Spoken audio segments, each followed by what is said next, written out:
Sa's jocht dat eruit op de smelle Oudebeeldiek. Trorrieden is er net bij, want er staan geregeld auto's in het paad. Je zou net denken dat het een remjende werking op het verkeer had. En dat toch juist voor minder gevaarlijke situaties zorgt. Maar daar denken de bewoners al over. Ja, vind ik wel. Als bijvoorbeeld de buren daar de auto's hebben staan en ik loop eruit, dan kan ik niet meer zien wat daar vandaan komt. En ze rijden hier wel hard. Ja, het is wel gevaarlijk sowieso. Bij dit er tussen nu een beetje zitten of zo. Nou, en als er breed materiaal langs komt, dan zit je toch, ze kennen er niet hoor, dan moeten ze soms stappen.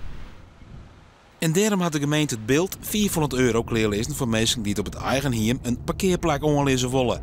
Het gaat voor eerst om een proef voor de huizen tussen nummer 656, Hartelijk Kreers parkeerplek, en nummer 1226, het Indische restaurant met een eigen parkeerterrein. Alle kleine beetjes helpen daar. Dus op het moment dat men ervoor kan zorgen dat ze zelf kunnen parkeren op eigen terrein, dan scheelt dat weer 1 auto op een passeerstrook.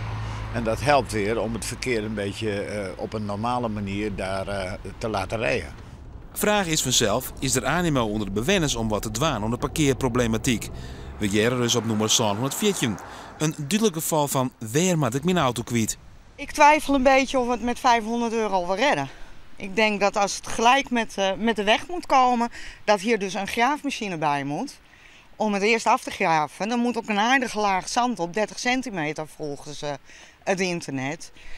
Dan denk ik niet dat €500 genoeg is. Dus mijn zoon die woont naast me, nou ja, die heeft aan de ruimte ook, maar ja, dat moet wel online worden. En die kennen het financieel dus eigenlijk niet betalen. Ja, en dan is dat wel een uitkomst dat ze bij de gemeente terecht kennen. Want nota haar 8 bewoners onjoen een parkeerplek onlezen te wonen. De proef rint onder mei 1 oktober dit jaar.